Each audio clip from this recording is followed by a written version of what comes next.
In a world where power is often inherited, one man rewrote the rules, building an empire from sheer determination and unrelenting ambitions. Subscribe to us if you want to see weekly content just like this. This is the incredible story of Roman Abramovich, a boy from a remote, icy corner of Russia, who rose from nothing to become one of the most powerful and mysterious oligarchs on the planet. From poverty to prestige, from obscurity to global influence, Abramovich's life is more than just a journey to wealth. It's a story of survival, vision, and triumph in the face of impossible odds. He mastered a high-stakes game during one of history's most volatile eras, turning the collapse of the Soviet Union into the foundation of his vast empire.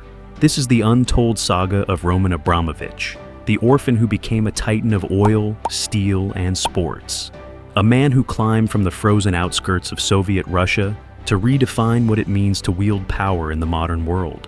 Born on October 24, 1966, in Saratov, a city along the Volga River, Roman's life began with tragedy.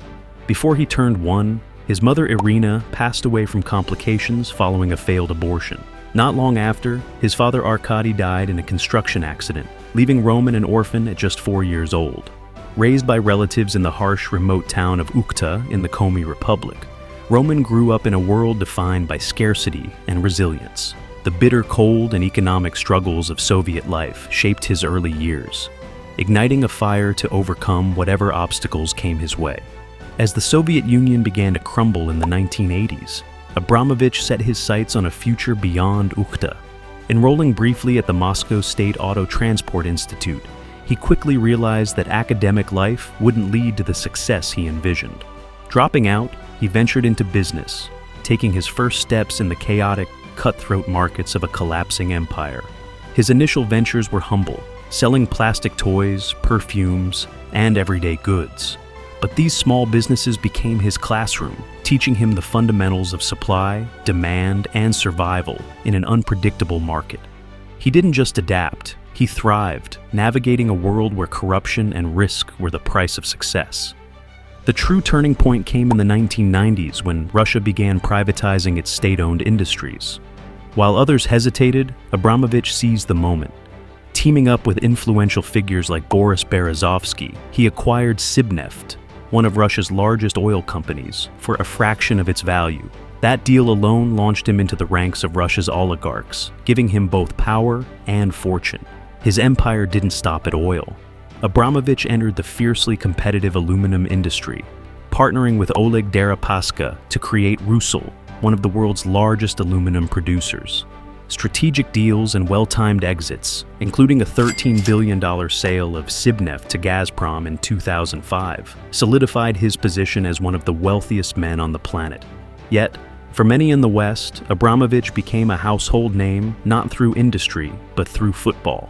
In 2003, he purchased Chelsea Football Club for £140 million, transforming the struggling team into a powerhouse of European football. His bold investments and leadership brought Chelsea countless trophies, forever changing the landscape of the sport. Roman Abramovich's story is one of unrelenting ambition, sharp strategy, and an unmatched ability to turn adversity into opportunity. From selling plastic ducks to controlling industries that shape the world, he rose from a forgotten orphan to a billionaire oligarch whose influence spans continents. But Abramovich's rise was not without challenges. As his wealth and influence grew, so did the scrutiny. Russia's oligarchs thrived in a world where alliances could make or break fortunes, and enemies lurked in the shadows. The same boldness that had propelled him to the top also made him a target. Navigating Russia's turbulent political landscape required skill, loyalty, and an acute understanding of power dynamics. His close ties with Boris Yeltsin helped him secure key deals. But the transition to Vladimir Putin's rule demanded a new strategy. Unlike some oligarchs who openly opposed the Kremlin, Abramovich played a careful game, never directly challenging authority, yet ensuring his interests remained protected. In 2000, Abramovich took an unexpected step into politics, becoming the governor of Chukotka, an impoverished and remote region in Russia's Far East. While some viewed this as a strategic move to maintain favor with the Kremlin, his tenure surprised many. Abramovich invested heavily in infrastructure, healthcare, and education, personally funding projects that transformed Chukotka's economy.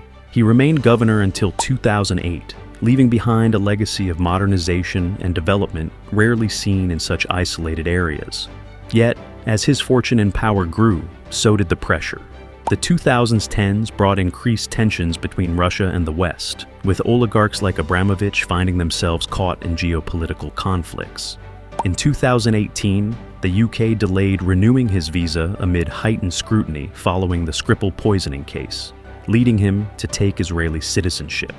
Sanctions and regulatory pressures tightened around Russian billionaires, forcing Abramovich to carefully reassess his global footprint. Despite these challenges, his influence remained vast. His investments spanned beyond Russia and football, reaching into global real estate, technology, and art. He built an extraordinary collection of masterpieces, owning works by artists such as Francis Bacon and Lucian Freud. His yacht, Eclipse, became a symbol of his immense wealth, one of the most luxurious and expensive in the world, equipped with cutting-edge security features. But it was his ownership of Chelsea FC that cemented his legacy in the public eye. Under his leadership, the club won multiple Premier League titles, FA Cups, and the coveted UEFA Champions League. Abramovich's willingness to invest in top-tier talent revolutionized modern football, ushering in an era where billionaire owners reshaped the competitive landscape of the sport. However, global politics would once again alter his path. In 2022, following Russia's invasion of Ukraine, Abramovich found himself in the crosshairs of Western sanctions. The UK government froze his assets, forcing him to sell Chelsea, a decision that marked the end of an era. Despite his insistence on distancing himself from Russian politics, the geopolitical climate had shifted too dramatically for him to avoid repercussions. The sale of Chelsea in 2022 was an emotional moment, but Abramovich ensured that proceeds would go to humanitarian efforts, reflecting his long-standing philanthropic interests. His impact on football, business, and global finance remains undeniable, and his next moves remain a subject of intense speculation. Today, Roman Abramovich stands as one of the most enigmatic figures of modern capitalism, a man who defied the odds, seized opportunities where others hesitated, and built an empire that spanned industries and continents. From an orphan in Soviet Russia to a titan of oil, steel, and sport, his journey is a testament to ambition, adaptability, and the relentless pursuit of success. His story may have reached a turning point, but it is far from over.